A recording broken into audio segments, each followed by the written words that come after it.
दोस्तों अभी हाल ही में 6 मई की शाम को एक ऐसी घटना घटी जिसने लोगों को दांतों तले उंगली दबाने पर मजबूर कर दिया। प्लेन के टेक ऑफ के दौरान लैंडिंग गियर से एक पहिया खुलकर अलग हो गया। प्लेन टेक ऑफ तो अच्छी तरह से कर चुका था, लेकिन अब मुश्किल ये थी कि इसे लैंड कैसे कराया जाए, क्योंकि बिना पहिए के प्लेन को लैंड करवाना यानी कि खुलेआम मौत को न्योता देने के बराबर था। पर बिना लैंडिंग के कुछ होना भी नहीं था। ऐसे में क्या हुआ और क्या प्लेन सही से लैंड हो पाया या नहीं, इस चीज को जानने के लिए वीडियो के आखिर तक बने रहिएगा। दोस्तों, जब बंगाल का एक मरीज लंग्स में हुए इन्फेक्शन से जूझ रहा था तो कई डॉक्टर्स ने कोशिश की, लेकिन सिचुएशन बहुत ही ज्यादा क्रिटिकल हो चुकी थी और जल्द से जल्द सर्जरी करना बहुत जरूरी हो गया। लेकिन ये सर्जरी कोई छोटी मोटी सर्जरी नहीं थी, इसलिए मरीज को प्लेन से मुंबई ले जाने का फैसला किया गया। मरीज के साथ 3 लोग, एक डॉक्टर और 2 फ्लाइट क्रू थे। सभी 7 लोग एक प्राइवेट एयर एम्बुलेंस में सवार होकर उड़ान भरने की तैयारी करने लगे। दोस्तों, इस प्लेन को कैप्टन केसरी सिंह उड़ाने वाले थे, जो कि बहुत ही एक्सपीरियंस्ड पायलट हैं। और जिस प्लेन में मरीज को ले जाया जा रहा था वो किंग एयर C-90 का एक मॉडल था, जिसके विंग्स में लगे 2 प्रोपेलर प्लेन को पावर देते हैं। प्लेन का साइज छोटा था क्योंकि ये एयर एम्बुलेंस थी, इसलिए इसके विंग्स का फैलाव भी बहुत कम था। इस वजह से इसके अंदर अधिक फ्यूल कैरी नहीं किया जा सकता था। अगर कहीं दूर जाना है तो प्लेन को बीच में ही रोककर उसमें दोबारा से फ्यूल भरना होता है, तब जाकर कहीं ये प्लेन आगे बढ़ सकता है। यही कारण है कि प्लेन के कैप्टन केसरी सिंह ने यह फैसला किया कि मुंबई जाने से पहले प्लेन को नागपुर में लैंड किया जाएगा। वहां पर प्लेन की रीफ्यूलिंग करने के बाद दोबारा से मुंबई के लिए उड़ान भरेंगे। सब कुछ प्लान के मुताबिक ही चल रहा था और प्लेन नागपुर में सक्सेसफुली लैंड भी कर दिया गया, जिसके बाद प्लेन के टैंक में फिर से फ्यूल भरा गया और सब कुछ सेटअप करने के आधे घंटे बाद ये प्लेन वापस से मुंबई की तरफ उड़ान भरने के लिए तैयार हो गया। दोस्तों, फ्लाइट C-90 रनवे पर तेजी से रन करते हुए नागपुर एयरपोर्ट से टेक ऑफ कर गई। अभी तक सब कुछ ठीक था और किसी को भी आने वाले खतरे की कोई भनक नहीं थी। प्लेन के अंदर मौजूद मरीज को लगातार ऑक्सीजन दिया जा रहा था और ऑक्सीजन टैंक में इतना ऑक्सीजन था कि मुंबई पहुंचने तक किसी भी तरह की परेशानी नहीं होने वाली थी। पर तभी प्लेन में एक बड़ी समस्या खड़ी हो गई, जिसके बारे में पायलट को कोई अंदाजा नहीं था। और जब नागपुर ATC का कॉल आया तो उनकी बातें सुनकर पायलट के होश उड़ गए। उन्होंने पायलट से कहा कि प्लेन का कोई हिस्सा टूटकर नीचे गिर चुका है। अब वो क्या है, हम इसकी छानबीन कर रहे हैं। पायलट को भी मालूम नहीं था कि टेक ऑफ के दौरान आखिर प्लेन से क्या टूटकर गिरा है, क्योंकि प्लेन का सारा कंट्रोल सिस्टम सही से काम कर रहा था और ना ही किसी तरह का कोई अलार्म बज रहा था। यही कारण है कि पायलट ने अपनी उड़ान को जारी रखा। नागपुर एयरपोर्ट पर जब खोजबीन की गई तो प्लेन का एक पहिया दिखाई दिया, जिसे देखकर लोग तुरंत समझ गए कि ये मुंबई की तरफ उड़ान भरने वाले एयर एम्बुलेंस का पहिया है। ये चीज पता लगने के तुरंत बाद नागपुर ATC ने प्लेन के पायलट को कांटेक्ट किया और कहा कि आप अभी लैंड नहीं कर सकते, शायद आपके प्लेन का पहिया खुलकर गिर गया है, क्योंकि हमें रनवे पर एक पहिया मिला है। पायलट ने बोला, उस पहिए की तस्वीर को C-90 के मैन्युफैक्चरिंग कंपनी को भेजकर पता लगाइए क्या ये पहिया उसी प्लेन का है। ये सारी चीजें इसलिए जरूरी थी क्योंकि कंफर्म किया जा सके, इसलिए अब पायलट प्लेन को लैंड नहीं कर सकता था जब तक चीजें साफ न हो जाए, वरना अगर वो नॉर्मल लैंडिंग करेंगे तो कुछ भी हो सकता है। हालांकि धीरे धीरे प्लेन मुंबई एयरपोर्ट की तरफ बढ़ने लगा और मुंबई एयरपोर्ट के नजदीक पहुंचते ही पायलट ने मुंबई ATC को इमरजेंसी डिक्लेयर करते हुए सब कुछ बता दिया कि शायद हमारे प्लेन का लैंडिंग व्हील नहीं है, इसलिए हमें आपकी मदद की सख्त आवश्यकता है। प्लेन में एक मरीज है जो बहुत ही ज्यादा बीमार है। मुंबई ATC ने पायलट को ये कहा कि आप अभी प्लेन को लैंड मत कीजिए, मुंबई एयरपोर्ट के सामने से नीचे से प्लेन को उड़ाएं और लैंडिंग गियर को डाउन कर दें। पायलट ने ठीक ऐसा ही किया, जिसके बाद मुंबई ATC ने जब दूरबीन से देखा तो वाकई में प्लेन का मेन लैंडिंग गियर गायब था।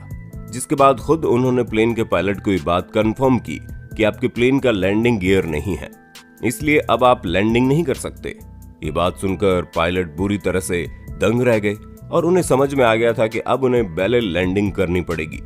अब आप सोचेंगे कि भला ये बैले लैंडिंग क्या है, तो दोस्तों, जब प्लेन का लैंडिंग गियर किसी कारण से खुले नहीं या फिर टूट जाए, तब ऐसी कंडीशन में लैंडिंग गियर के बिना ही प्लेन को लैंड करवाया जाता है। दोस्तों, 23 जुलाई 1983 में ऐसा ही हादसा एयर कनाडा फ्लाइट 143 के साथ हुआ था, जहां लैंडिंग के वक्त प्लेन का मेन लैंडिंग गियर डाउन होकर लॉक हो गया। लेकिन प्लेन का नोज व्हील लॉक नहीं हो रहा था, इसलिए उन्हें भी बिना लैंडिंग गियर के ही लैंड करना था। जैसे वो प्लेन रनवे में टच किया तो रफ्तार की वजह से प्लेन का नोज व्हील कोलैप्स कर गया और प्लेन का नोज रनवे से रगड़ खाते हुए आगे की तरफ बढ़ने लगा और फाइनली प्लेन रुक गया, जिसकी वजह से एक बहुत ही भयानक हादसा होने से बच गया और सभी की जान बच गई। हालांकि इस प्लेन का सबसे बड़ा एडवांटेज ये था कि इसके दोनों मेन लैंडिंग गियर सही सलामत थे और प्लेन का बैलेंस बनाए हुए थे। यहाँ सिर्फ नोज व्हील में ही खराबी आई थी, इसलिए प्लेन की पूरी बॉडी जमीन से रगड़ नहीं खा रही थी। पर दोस्तों, यहाँ पर जो मुंबई जाने वाली C-90 प्लेन थी उसके नोज व्हील में कोई भी खराबी नहीं थी। यहाँ पर तो मेन लैंडिंग व्हील ही गायब हो चुका था, जिसका मतलब साफ था कि ये किसी भी कीमत पर लैंडिंग गियर का इस्तेमाल नहीं कर सकते थे, जिसके बाद बेले लैंडिंग के सिवाय और कोई रास्ता नहीं बचा था। आपको बता दें, इस तरह की लैंडिंग का सबसे बड़ा खतरा ये होता है कि प्लेन को कंट्रोल करने के लिए कोई भी व्हील नहीं होता। ऐसे में रनवे या प्लेन का इंजन या फिर विंग्स का फासला बेहद कम हो जाता है। अगर प्लेन जरा से भी एक तरफ झुक जाए तो उसकी पूरी संभावना है कि पूरा प्लेन रनवे से रगड़ खा जाए और विंग्स में तो ढेर सारा फ्यूल भरा होता है। ऐसे में अगर फ्यूल की लीकेज हो जाए तो खतरा बिल्कुल रौद्र रूप ले सकता है, क्योंकि रनवे और प्लेन की बॉडी के आपस में रगड़ खाने की वजह से इतनी हीट जनरेट होती है कि अगर हल्का सा वह फ्यूल लीक हुआ तो उसमें तुरंत आग पकड़ लेगी। इस आग से बचने के लिए रनवे में फोम स्प्रे किया गया। दोस्तों, ऐसा करने से फ्रिक्शन कम होता है, प्लेन के रनवे पर रगड़ खाने के दौरान चिंगारी निकलने की संभावना भी कम हो जाती है। इसके अलावा ये फ्यूल को वेपोराइज्ड करने से भी रोकता है। दोस्तों, नागपुर में प्लेन के अंदर दोबारा से फ्यूल भरा गया था, इसलिए मुंबई पहुंचने तक प्लेन में काफी फ्यूल मौजूद था। अब अगर बेले लैंडिंग के दौरान विंग्स टूट जाए तो अंजाम बहुत ही बुरा हो सकता था, इसलिए पायलट प्लेन को लेकर एयरपोर्ट के चारों ओर घूम रहे थे ताकि प्लेन के टैंक में भरा हुआ एक्स्ट्रा फ्यूल खत्म हो जाए। पर यहाँ पर सबसे बड़ी समस्या ये थी कि प्लेन के अंदर एक मरीज था जो ऑक्सीजन के सहारे जीवित था। पायलट ने प्लेन में मौजूद डॉक्टर और बाकी लोगों को भी इस इमरजेंसी लैंडिंग के बारे में बता दिया। जब प्लेन को एयरपोर्ट के चारों तरफ घुमाने के बाद 10 मिनट का फ्यूल बचा, तब पायलट ये समझ गए कि अब प्लेन को लैंड करवाने का वक्त आ गया है। इधर मुंबई एयरपोर्ट पर भी सारी तैयारी हो चुकी थी। रनवे पर फोम स्प्रे डाला जा चुका था ताकि फ्रिक्शन कम हो और दुर्घटना होने की संभावनाएं कम हो जाए। फायर फाइटर्स भी चारों तरफ से तैनात हो गए थे ताकि सिचुएशन को हैंडल किया जा सके। बेले लैंडिंग के टाइम सबसे जरूरी चीज ये होती है कि प्लेन की स्पीड को बहुत धीमा रखा जाए। प्लेन की स्पीड इतनी अधिक होनी चाहिए कि बस वो रुकने वाली ही हो, और इसी धीमी स्पीड में पायलट धीरे धीरे प्लेन को नीचे लाते गए। दोस्तों, झटके खाते हुए प्लेन फिसलते हुए रनवे से आगे बढ़ता गया और ये इतनी तेजी से बढ़ रहा था कि सबकी सांसें थम चुकी थी। लेकिन खुशकिस्मती से प्लेन रुक गया और प्लेन में मौजूद सभी 7 लोगों की जान बच गई, जिसके बाद ये न्यूज हर जगह ब्रेकिंग न्यूज की तरह आने लगी, क्योंकि इस तरह का हादसा, वो भी इमरजेंसी पेशेंट के साथ होना, अपने आप में बहुत बड़ा दुर्भाग्य था। पर खुशकिस्मती से सब कुछ बढ़िया तरीके से हो गया। पर इन सभी के पीछे एक सवाल छूट गया, वो ये कि आखिर प्लेन का वो व्हील टूटा तो टूटा कैसे। एयर एम्बुलेंस की मेंटेनेंस ठीक से नहीं की जा रही थी, और अगर किया भी गया था तो क्या इसके पहियों को ठीक से जांचा नहीं गया था, क्योंकि अगर सारा काम दुरुस्त तरीके से होता तो इस तरह की सिचुएशन ही नहीं आती। लेकिन ऐसी सिचुएशन आई, इसका ये साफ मतलब है कि कहीं ना कहीं लापरवाही तो हुई थी, जो प्लेन में बैठे 7 लोगों की मौत का सबब बन सकती थी। बाकी हम तो ये दुआ करेंगे कि इस तरह की घटना या फिर किसी भी तरह की कोई भी घटना किसी के साथ ना हो।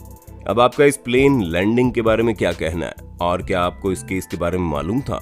अगर हाँ तो हमें कमेंट करके जरूर बताइए, और इसी तरह की शानदार वीडियोस को लगातार देखते रहने के लिए अपने होस्ट और दोस्त सैम के चैनल को लाइक, शेयर, सब्सक्राइब करना बिल्कुल ना भूलें। धन्यवाद।